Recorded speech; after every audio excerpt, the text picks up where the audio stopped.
আসসালামু আলাইকুম দর্শক, যে যেখানে আছেন আশা করি আল্লাহর রহমতে ভালোই আছেন। ফিউচার এক্সপোর্ট থেকে আমি খন্দকার আতিকুর রহমান বলছি। আপনাদের নতুন ভিডিও দেখার জন্য আমি আজ ওয়েস্টমিনিস্টারের কিছু অংশ দেখাবো। তার মধ্যে রয়েছে ব্যাটেল অফ ব্রিটেন, স্মৃতিস্তম্ভ, হাঙ্গা লর্ড ব্রিজ, হোয়াইট হল এবং লন্ডন আই। চলেন যে এগুলো আমি একটু ঘুরে ঘুরে আপনাদেরকে দেখাই আজকে।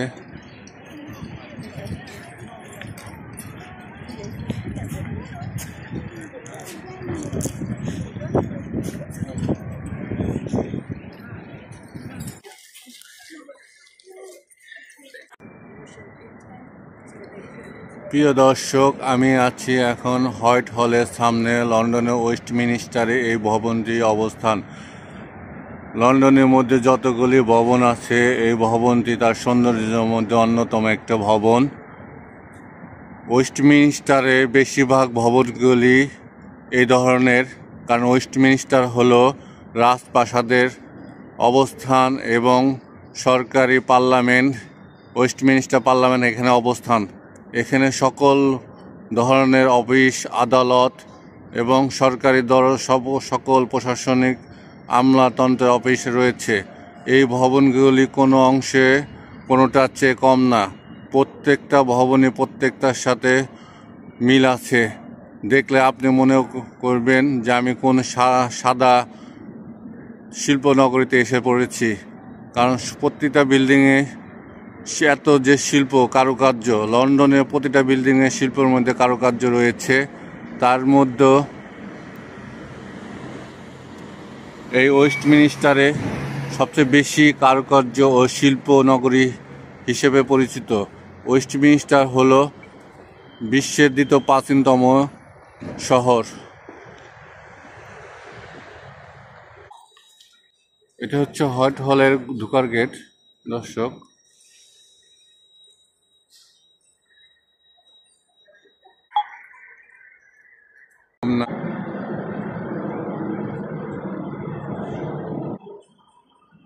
দর্শক, আপনারা যখন ওয়েস্টমিনিস্টার আসবেন তখন দেখবেন, নিজে এসে মনে হবে আপনি কোন কারুকার্য শিল্প সাদা নগরীতে এসে পড়ছেন। কারণ প্রতিটা ভবনই সাদা সজ্জিত, আর সাদা রং হলো সবচেয়ে সৌন্দর্যের প্রতীক। প্রতিটা ভবনই সাদায় সজ্জিত। এই ভবনগুলি দেখতে এত সুন্দর হয়ে দাঁড়িয়েছে। সাদা ভবনগুলি দেখলে মনে হবে একটা আমি শিল্পনগরীতে দাঁড়িয়ে আছি। শিল্প কারুকার্য যা অন্য আর কোথায় দেখা যায় না, এত কারুকার্য। প্রিয় দর্শক, দুই ভবনের মাঝখানে লন্ডন আই উকি দিচ্ছে। দেখেন, লন্ডন আইকে দেখা যাচ্ছে।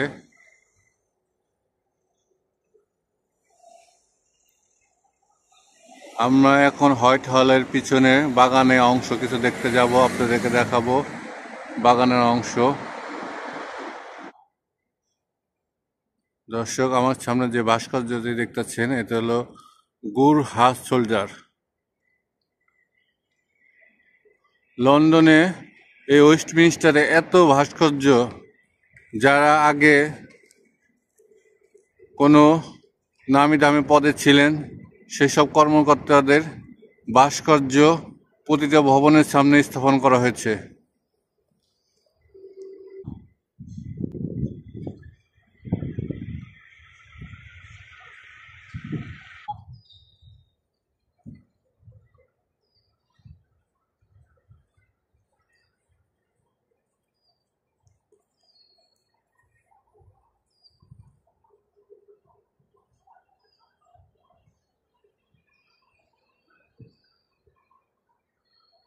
প্রতিটা ভবনে এত নকশা, এত শিল্প, এত কারুকার্য, তো মনে হয় না যে কোনোটা বিল্ডিং কারোর চেয়ে কারো কোনো অংশ কম নয়। প্রিয় দর্শক, আমার সামনে এখন যে ভবনটি দেখতেছেন আপনারা, এই ভবনটি হচ্ছে মিনিস্ট্রি অফ ডিফেন্সের ভবন ওয়েস্টমিনিস্টারে।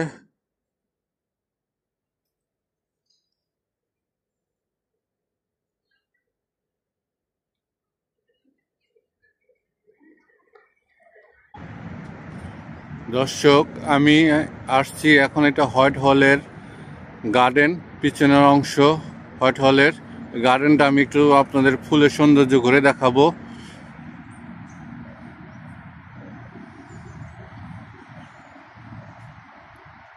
ওয়েলকাম টু হোয়াইট হল গার্ডেন্স। সাদা ফুল আর ফুল, এই ফুল গাছে কোনো দর্শক একটা পাতাও নাই, সম্পূর্ণ খালি আর ফুল আর ফুল, পুরাটা গাছে সাদা ফুলে সজ্জিত, খালি গাছে আছে ফুল কিন্তু একটাও পাতা নাই। দেখেন,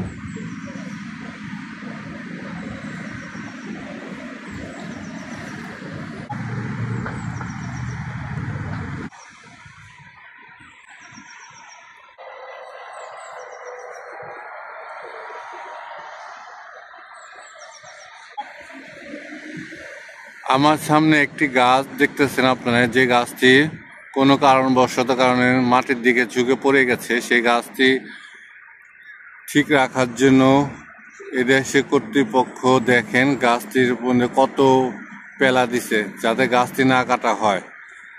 আর আমাদের দেশে গাছগুলি শহর ভিত্তিক বা শহরের বাইরে কোনো কারণ ছাড়াই, কোনো ছাড়াই গাছগুলো কেটে ফেলে। এর জন্য আমাদের দেশে দিন দিন বায়ু দূষণে পরিণত হচ্ছে, যেটা এখন বাংলাদেশে বায়ু দূষণের মধ্যে একটা কাউন্ট করা হয়।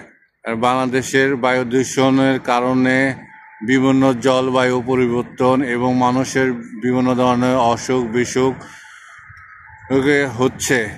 আর এই দেশে জলবায়ু ঠিক রাখার জন্য যাতে একটা গাছপালা না কাটা হয় এবং যে গাছটা পড়েও যায় তাকে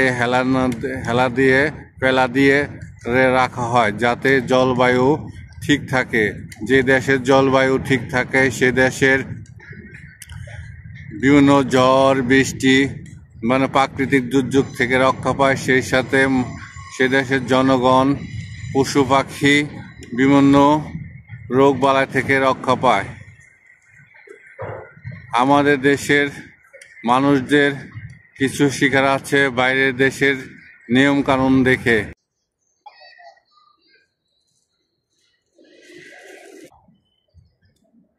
এটা দোয়েল পাখি, লন্ডনের দোয়েল পাখি কত বড় দর্শক দেখেন, দোয়েল পাখিগুলো একটু অনেক বড়।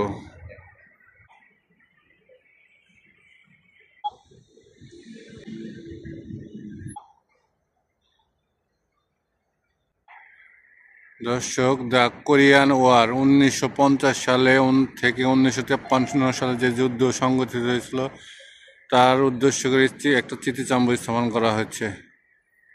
দেখেন, এটা ইরাক ও আফগানিস্তানের সঙ্গে যে যুদ্ধ সংগঠিত হয়েছিল সেটার স্মৃতিস্তম্ভ। New Scotland yard, the battle of Britain, 10 July 31 October 1940 সাল। 1939 সালে জার্মান, ইতালি, স্পেনের সঙ্গে ইংল্যান্ডে যে যুদ্ধ সংগঠিত হয়েছিল, এই যুদ্ধ সংগঠিত হয়ে যারা শহীদ হন লন্ডনের পক্ষ হতে যুদ্ধে অংশগ্রহণ করে, তাদের উদ্দেশ্য, তাদের উপর ভালোবাসা জ্ঞাপন করে এখানে স্মৃতিস্তম্ভ স্থাপন করা হয়। এই স্মৃতিস্তম্ভ নাম হচ্ছে দ্য ব্যাটেল অফ ব্রিটেন। এই স্মৃতিস্তম্ভটা অবস্থান হচ্ছে ওয়েস্টমিনিস্টার পুলিশ স্টেশনের স্কটল্যান্ডের ইয়ার্ডের সামনে।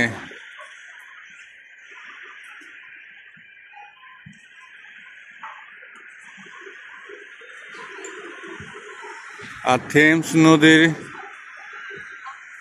একদম কিনারা অবস্থিত। আপনারা যদি ওয়েস্টমিনিস্টার আসেন তাহলে দ্য ব্যাটেল অফ ব্রিটেন এই স্মৃতিস্তম্ভটি দেখে যাবেন।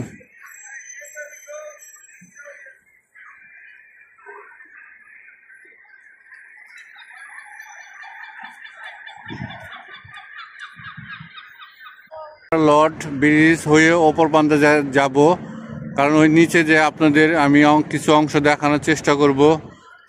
কারণ লন্ডন আই দুইটা পিলারের উপরে পিছন থেকে 6টি তারের মাধ্যমে ঝুলে আছে, সেটা আমি আপনাদের দেখানোর চেষ্টা করব।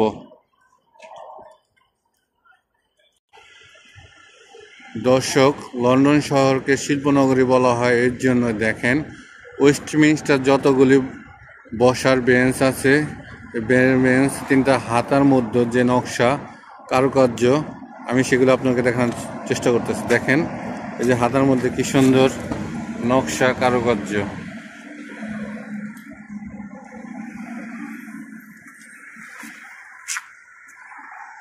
ওয়েস্টমিনস্টার হচ্ছে পুরা একটা কারুকার্য নগরী। থেমস নদীর পাড়ে যে ল্যাম্পগুলি, সেই ল্যাম্পগুলির মধ্যে কারুকার্য শিল্প দেখেন। দুটা মাছের উপরে দুটা মাছ, এই মাছের উপরে একটা ল্যাম্প দাঁড়িয়ে আছে।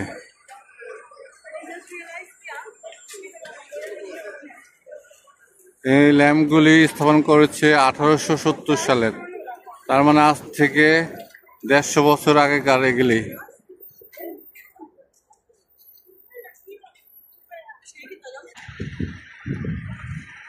এইগুলি হচ্ছে লন্ডনে এয়ারফোর্সের প্রতীক।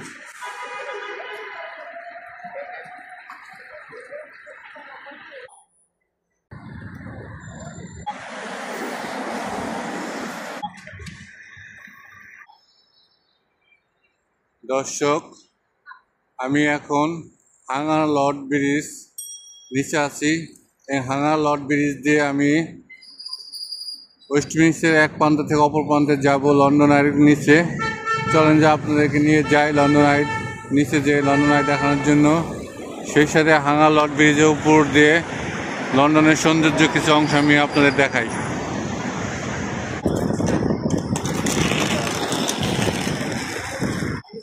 দর্শক, এটা হাঙ্গার লর্ড ব্রিজের উপর ওঠার সিঁড়ি। কেউ যদি লিফটে উঠে লিফট উঠতে পারবো, সিঁড়ি উঠতে হলে সিঁড়ি উঠতে পারবো। আমি সিঁড়িতে উঠে সৌন্দর্য দেখার জন্য সিঁড়িতে উঠতেছি, লিফটে না উঠে। হাঙ্গার লর্ড ব্রিজের লিফট, যারা লিফট উঠবে তারা এই লিফটে উঠতে পারবে। দর্শক, থেমস নদীর উপরে যে হাঙ্গার লর্ড ব্রিজ অবস্থিত, সেই ব্রিজের মাঝখানে আমি দাঁড়িয়ে আছি। এই ব্রিজের সৌন্দর্য দেখে আমি মুগ্ধ, কারণ আমি এই পর্যন্ত যতগুলি থেমস নদীর উপর ব্রিজ দেখেছি, প্রত্যেকটা ব্রিজই এক একজনের ব্রিজ এক একটা রকমের সৌন্দর্য। কোনো ব্রিজের সাথে কোনো ব্রিজে মিল নাই, প্রতিটা ব্রিজে অপরূপ সৌন্দর্য। আমি ব্রিজে দাঁড়িয়ে লন্ডন আই, তারপরে থেমস নদী, ওয়েস্টমিনস্টার ব্রিজ,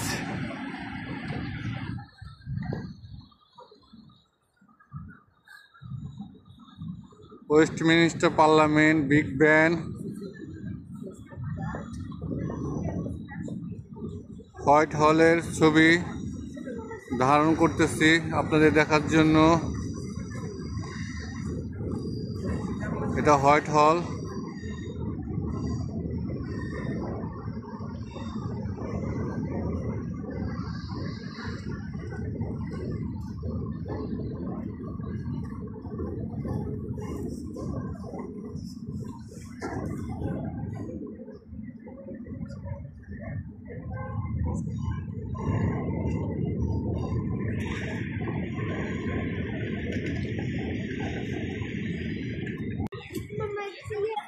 দর্শক দেখেন, জোকার সেজে সামনে টাকা তুলে, তার মেশিনও আছে পাঞ্চ করার, যে টাকা তুলে তার পাঞ্চ করার জন্য কার্ড, ক্রেডিট কার্ডের জন্য থেকে নেওয়ার জন্য মেশিনও আছে।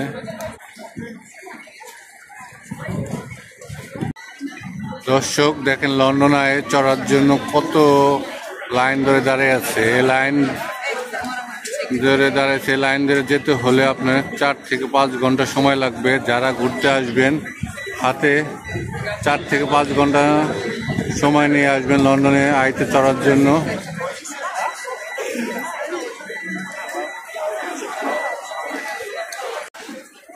প্রিয় দর্শক, আজ এখানেই রাখি। আমাদের এই ভিডিওটা যদি আপনাদের ভালো লেগে থাকে তাহলে আপনারা লাইক, শেয়ার, কমেন্ট এবং সাবস্ক্রাইব করবেন। সেই সাথে দেখা হবে নতুন কোনো ভিডিও, নতুন কোনো জায়গায়। আল্লাহ আপনাদের সর্বদা ভালো রাখুক। আল্লাহ হাফেজ।